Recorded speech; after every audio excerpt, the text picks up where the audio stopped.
Indonesia saat ini berdiri di persimpangan penting. Di satu sisi, kita ingin mendorong pertumbuhan ekonomi dan industrialisasi. Tapi di sisi lain, kita harus menghadapi kenyataan bahwa emisi gas rumah kaca dari sektor industri dan energi makin mengancam masa depan bumi. Emisi karbon, polusi udara, dan kerusakan alam bukan lagi wacana akademik, tetapi nyata terjadi di sekitar kita. Bagi kita yang tinggal di sekitar kota, seringkali isu ini memang terasa jauh. Namun, sadar atau tidak, konsumsi energi kita dari AC di kamar, kendaraan pribadi, hingga gadget adalah bagian dari sistem besar yang terus memproduksi emisi. Dan juga industri yang memenuhi kebutuhan kota adalah penyumbang besar dari jejak karbon ini. Faktanya, menurut laporan BPPT 2020, industri mengonsumsi lebih dari 32% listrik nasional. Mayoritas masih berbasis batu bara. Dan juga menurut laporan Direktorat Jenderal Pengendalian Perubahan Iklim 2015, pada tahun 2012, sektor energi di Indonesia menyumbang 34,9% dari total emisi gas rumah kaca Indonesia. Dan industri sendiri menyumbang 152 juta ton CO2. Pada tahun 1970, konsumsi energi primer Indonesia hanya 50 juta SBM. 3 dekade kemudian, angkanya melonjak jadi 715 juta SBM, meningkat lebih dari 1.300%. Konsumsi besar ini bukan tanpa konsekuensi.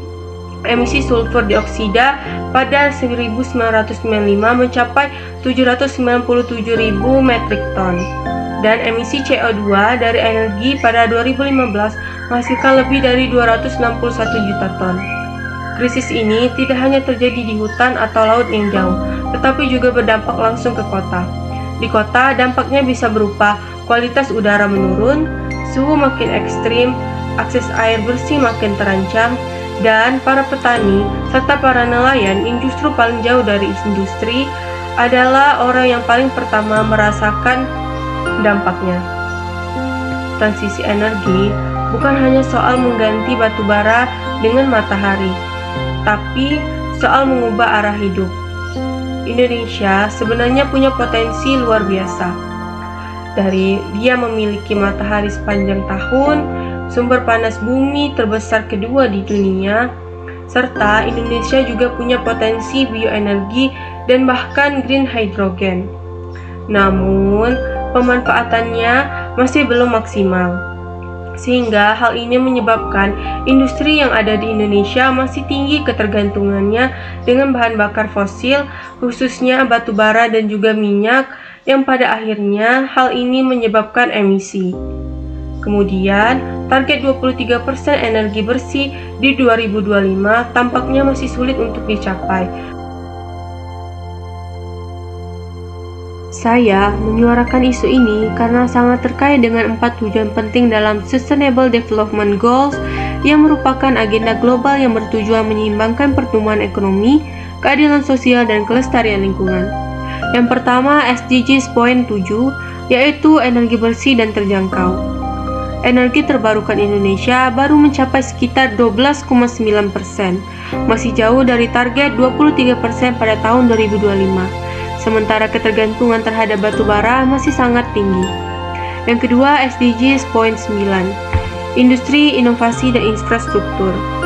Hingga saat ini, sebagian besar industri di Indonesia belum menerapkan teknologi rendah karbon secara optimal.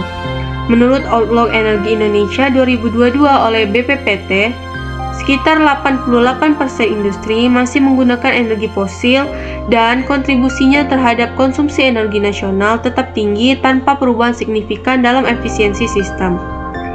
Yang ketiga, SDGs nomor 12, konsumsi dan produksi yang bertanggung jawab. Indonesia menghasilkan sekitar 65,8 juta ton sampah pada tahun 2022, namun hanya 7,2% yang berhasil didaur ulang. Di sektor industri, praktik overproduksi dan penggunaan energi boros masih dominan. Kemudian yang keempat, SDGs Point 13, penanganan perubahan iklim. Laporan BMKG 2022 menyebut suhu rata-rata Indonesia telah meningkat sekitar 1,2 derajat Celcius dibandingkan era pra-industri, dan lebih dari 98% wilayah Indonesia kini tergolong rawan terhadap bencana iklim seperti banjir dan kekeringan. Fakta ini memperjelas bahwa krisis iklim bukan ancaman masa depan, tetapi bencana yang sudah berjalan.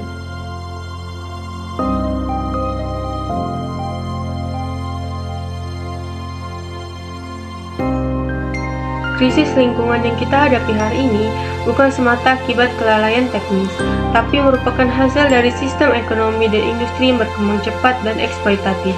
Untuk memahami akar dari krisis ini, kita perlu masuk ke dalam kerangka berpikir yang lebih dalam. Saya melihat krisis ini melalui kacamata Green Theory. Green Theory muncul sebagai kritik terhadap pandangan lama yang menempatkan negara dan kepentingan ekonomi manusia sebagai pusat segala kebijakan sambil mengabaikan alam. Green Theory menempatkan lingkungan sebagai aktor politik yang setara, karena kerusakan alam memiliki dampak transnasional yang tidak bisa diselesaikan oleh negara sendiri. Teori ini juga mendorong keterlibatan komunitas, masyarakat sipil, dan aktor non-negara, karena perlindungan lingkungan tidak bisa dimonopoli oleh negara atau pasar. Sejalan dengan itu, konsep ekosentrisme menjadi inti dari Green Theory, menolak pandangan bahwa alam hanya akan berguna jika bermanfaat bagi manusia. Tetapi sebaliknya, mengajarkan kita bahwa manusia dan alam adalah satu kesatuan yang setara. Alam punya nilai intrinsik. Maka selama kita masih memandang pembangunan hanya dari sisi manusia dan ekonomi, kita akan terus mengulang pola yang sama, merusak demi bertumbuh. Inilah saatnya mengubah cara pandang dari menguasai alam menjadi hidup selaras dengannya.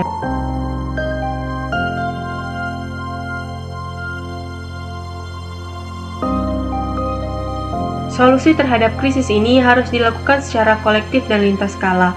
Yang pertama, solusi di tingkat individu.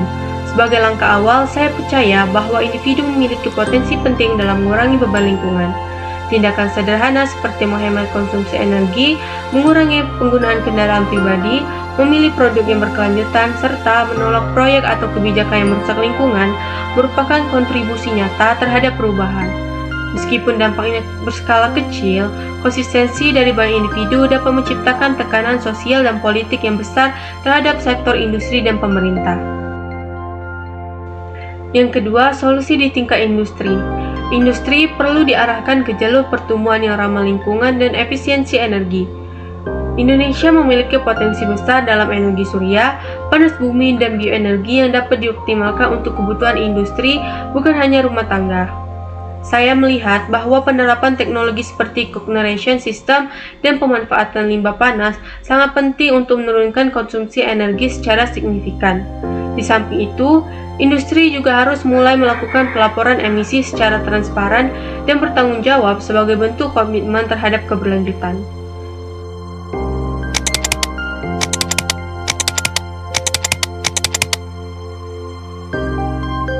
Yang ketiga, solusi di tingkat pemerintah nasional.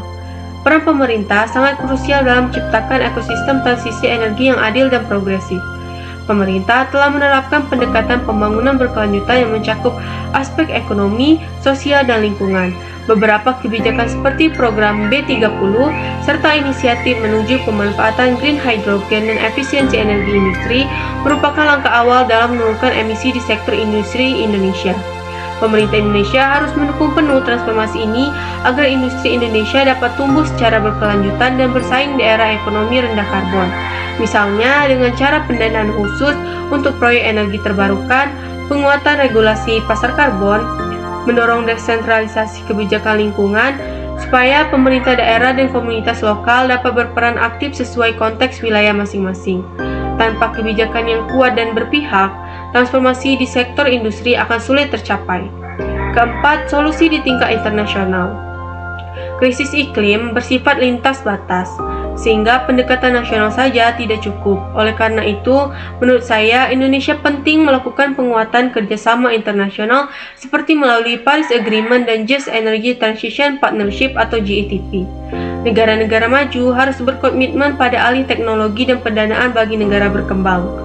Diplomasi iklim juga perlu diarahkan pada keadilan ekologis agar transisi energi tidak semakin memperlebar kesenjangan global. Dalam jangka panjang, dunia membutuhkan tata kelola global yang tidak semata dikendalikan pasar, tetapi berpikir pada keberlanjutan bersama dan seluruh kehidupan yang bergantung pada ekosistem yang sama. Sejalan dengan green theory dan prinsip ekosentrisme, yaitu menjaga bumi bukan hanya proyek nasional atau proyek lingkungan. Ini adalah proyek kolektif umat manusia dan semua makhluk hidup yang tinggal di dalamnya. Jadi, untuk menjawab pertanyaan, bisakah industri bertumbuh tanpa menghancurkan masa depan lingkungan? Jawabannya, iya, bisa, asal arah pertumbuhannya diubah. Industri tetap dapat berkembang jika bertransisi ke energi bersih, menerapkan efisiensi teknologi, dan bertanggung jawab terhadap jejak ekologisnya.